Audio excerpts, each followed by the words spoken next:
आज त इन्टरभ्यू पनि कसैको भएको छैन त हौ मान्छे पनि कोही देखिँदैन त्यही त आज खोइ देखिँदैन सिस्टर आज त यहाँ एउटा स्टुडेन्ट देखियो त खोइ हौ उफ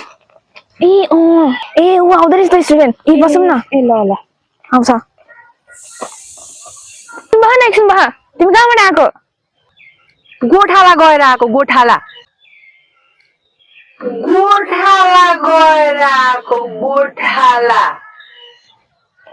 किताब देखि कहाँ गएर आएको अरे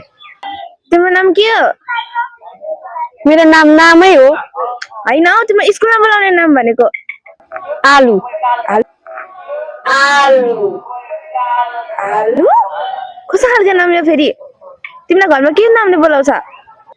घरमा त मलाई कान्छी भनेर बोलाउनुहुन्छ स्कुलमा चाहिँ तिमीलाई किन आलु भनेर बोलाउँछ मलाई किन आलु भनेर बोलाउनु भएको सर भनेर सोधेको सबैभन्दा म नजान्ने छु अरे क्या बुद्धु त्यही भएर मलाई आलु भनेर बोलाउनुहुन्छ सरले त्यही भएर मेरो नाम आलु भनेको ए म गएको एकछिन पख अलिकति इन्टरभ्यू छ क्या तिम्रो इन्टरभ्यू लिन आएको हामी इन्टरभ्यू लिँदा भाइरल पो हुन्छ त भाइरल ए भाइरल भाइरल आज के को एक्जाम थियो आज म्याथमा के देख्यौ तिमीले आउ छोटो बडौ म्याथमा कोही छोटा बडा लेख्छ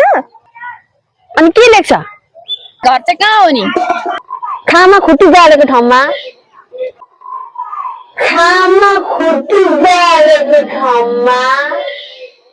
अब घर चाहिँ कसरी जान्छौ यस्तो उकाली ओह्राली छ मलाई हेलिकप्टर लिन आउँछ हेलिकप्टरमा जान्छु